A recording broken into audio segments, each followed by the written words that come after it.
Des milliers de fidèles en panne vert et blanc, couleur distinctive de cette église, des autorités judiciaires, politiques, militaires et civiles se sont déplacés mercredi 6 avril pour célébrer les 101 ans d'âge de l'église Kimbangiste, une église autochtone qui reprend des éléments du christianisme ainsi que de certaines spiritualités locales. Répondant à l'invitation du père spirituel, le ministre d'État, ministre du budget, Aimé Boji Sangara, actuellement en mission officielle d'itinérance, s'est fait représenter à cette cérémonie par le vice-ministre du budget Élysée Okumwana Maposo, qui a foulé la terre sainte de Kamba, Nouvelle-Jérusalem, où il a participé au culte religieux avant d'être reçu par Simon Kimbangu Kiangani, à côté d'autres membres du gouvernement et chefs des institutions du pays venus eux aussi rehausser de leur présence cette cérémonie. Le vice-ministre du budget Élysée Okumwana Maposo a exprimé sa joie d'être reçu en particulier par le père spirituel de l'église Kimbangiste. Il a expliqué le sens que revêt la journée du 6 avril. Nous sommes arrivés ici à Kamba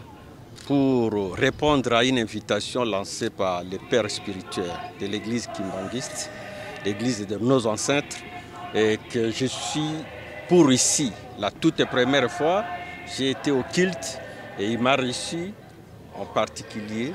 Et je lui ai souhaité les centenaires de l'existence de cette église depuis sa création et depuis la mort du père fondateur. Et nous ne pouvons que soutenir cette église, l'église de nos ancêtres, l'église des hommes noirs ici en Afrique. Et nous ne pouvons que les soutenir. C'est la raison pour laquelle, avec son appel, avec son invitation, on ne pouvait pas manquer le ministère du budget.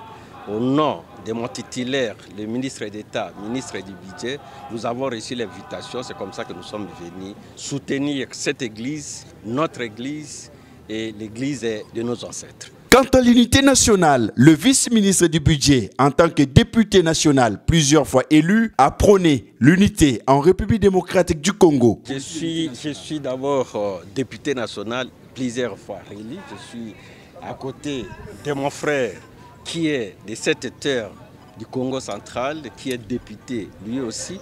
Donc nous ne pouvons que prôner l'unité au niveau de la République démocratique du Congo et au sein de l'Église, l'unité soit pour que l'esprit des pères spirituels puisse jaillir au sein de chaque membre de l'église ici sur cette terre. Il convient de retenir que l'église Kimbangiste, qui vient de célébrer ses 101 ans, est une église africaine indépendante dont une partie du discours évangélique porte sur l'identité noire. Elle a été fondée le 6 avril 1921 par Simon Kimbangu à l'époque du Congo belge.